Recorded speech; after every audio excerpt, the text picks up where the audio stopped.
Good morning to everyone. My name is Angelisa and my topic today is an assessment of canine attacks on people who live in the counties of Nareva Mayaro and Victoria. This project was done by myself and my colleague Janelle Samaru. Our supervisors are Dr. Afzal Mohammed and Dr. Hassani Stewart.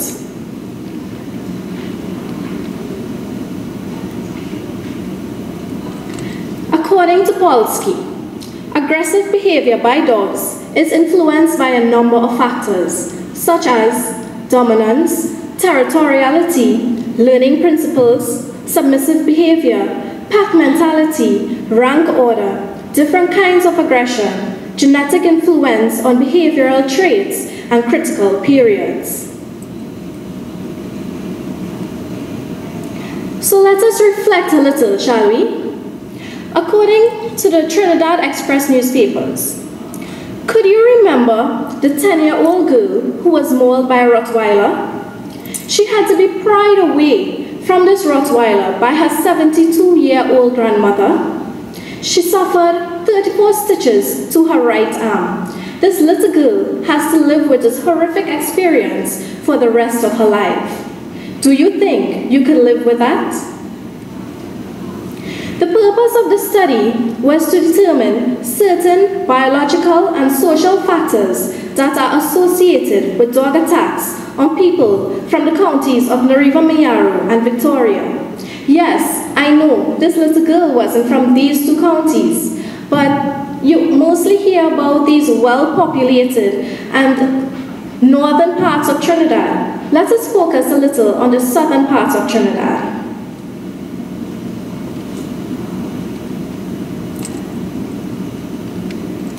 This study is important because the Dangerous Dog Act of June 2000 hasn't yet come into legislation, although the numerous dog attacks, both fatal and non-fatal, that have occurred in Trinidad and Tobago.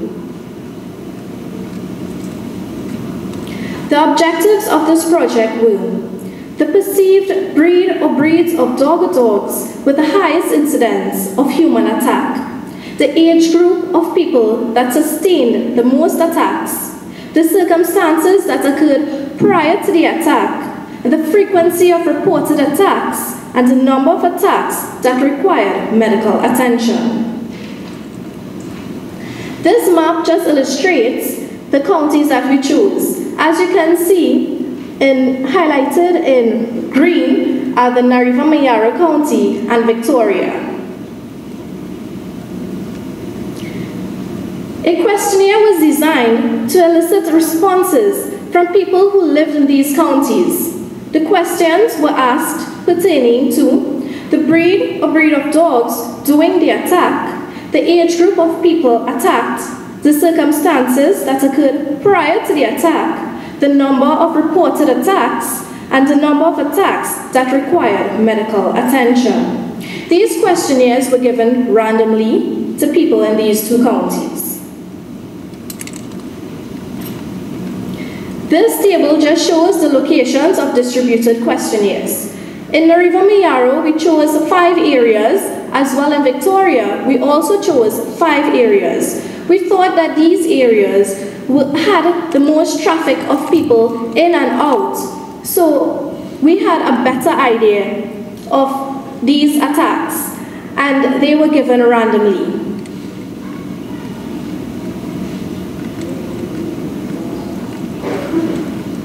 Results and discussion. This chart illustrates the breed or breed of dogs that attacked. As you can see, leading is the Pompec dog with 22%, followed by the common dog, also followed by the German Shepherd, consisting of 20 to 22%. Yes, we often hear about the Pit Bull and the Rottweiler. As you can see, in the southern parts of Trinidad, they are at the bottom of our list. This graph illustrates the age group which were attacked the most. 16 to 26 had the highest percentage, which consisted of 28%. This is a combination of both counties, Nareva Mayaro and Victoria. This table shows the activity prior to the attack.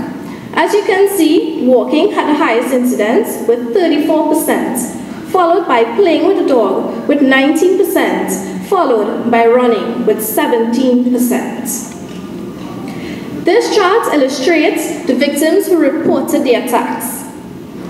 Both combined, male and female, both counties, Northern Mayaro and Victoria, 20% of our sample population reported the attack, while 80% did not report the attack.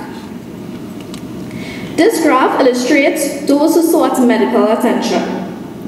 Both counties again, and both male and females, 60% of our sample population sought medical care, while 30% of our sample population did not seek medical care. 10% didn't really indicate whether they sought medical care or not.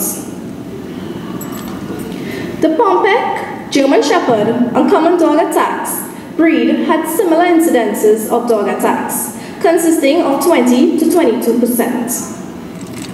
A Pompek, a German Shepherd, and a common dog. These are the dogs that you find in these counties. You also find Rottweiler and the Pit Bull, but these seem to attack more. The age group was 16 to 26, category of both males and females that was most frequently attacked. If you examine this age group, 16 to 26, these are people in their late teens, mid-20s. You find these people more social with dogs and animals. You find them more outdoors than inside. The category, after the 16 to 26 category, you find 27 to 37, followed by 11 to 15, consisting both males and females.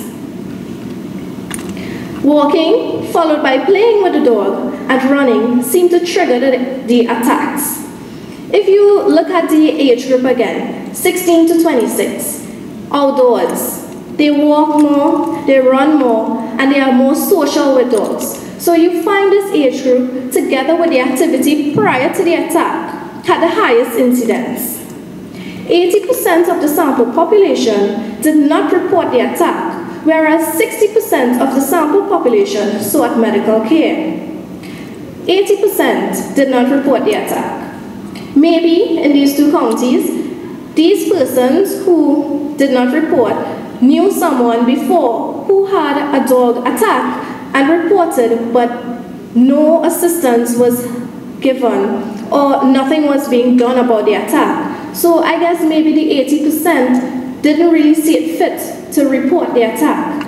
And the 60% of the population that sought medical care, maybe it was that severe that they needed to see a medical practitioner. In conclusion, based on our objectives, dog attacks are still occurring at an alarming frequency at these two counties.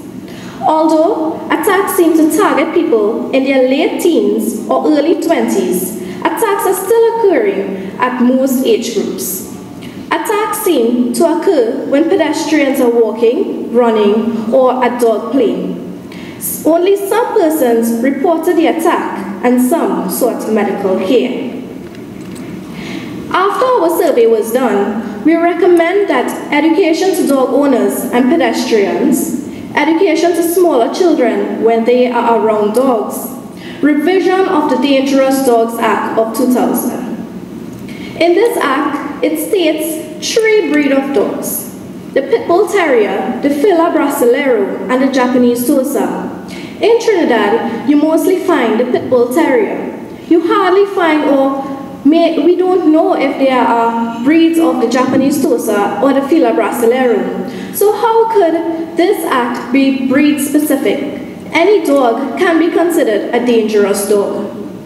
Trainers should have knowledge of proper methods of behavioral modification. Dog owners should be aware of the breed of dog that they own. Owners should have a secure and private area for their dogs. This includes fencing of an area or keeping your dogs in a cage or one side so that they will not just run out from your yard and attack people. Animal control agencies in communities should lobby for licensing of all dogs. not breed specific, but all dogs. Presence of animal shelters, humane societies, and rescue group personnel. We just would like to acknowledge God for his mercies endure forever, our parents, the residents of these two counties who assisted in our survey, and to our supervisors. They were of great help. These are some of our references. Thank you. Any questions?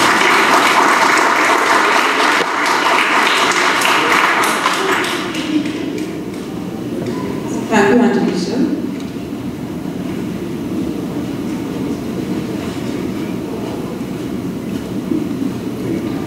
Another very vital and important topic that you uncovered. I think you've covered it very well. One question though with regards to the breeds. You broke down the different breeds that actually caused the dog bites and percentages, but how is that reflected in the actual percentages of those breeds in that population here? Do you have that information? Yeah, the question is. And our question is. Could you repeat the question? Oh, okay. The question is, how does the percentages of the breeds involved in the dog bites, how reflective of that is to the percentage of those breeds in the population itself? Do you have the information or have any idea? Like say, okay, 40% are caused by pit bulls, but pit bulls might only be 10% of the population, or it might be 25% of the population. Do you have any idea about that? Okay. But in any case, I think your conclusions, at the end, your recommendations are spot on. Thank you.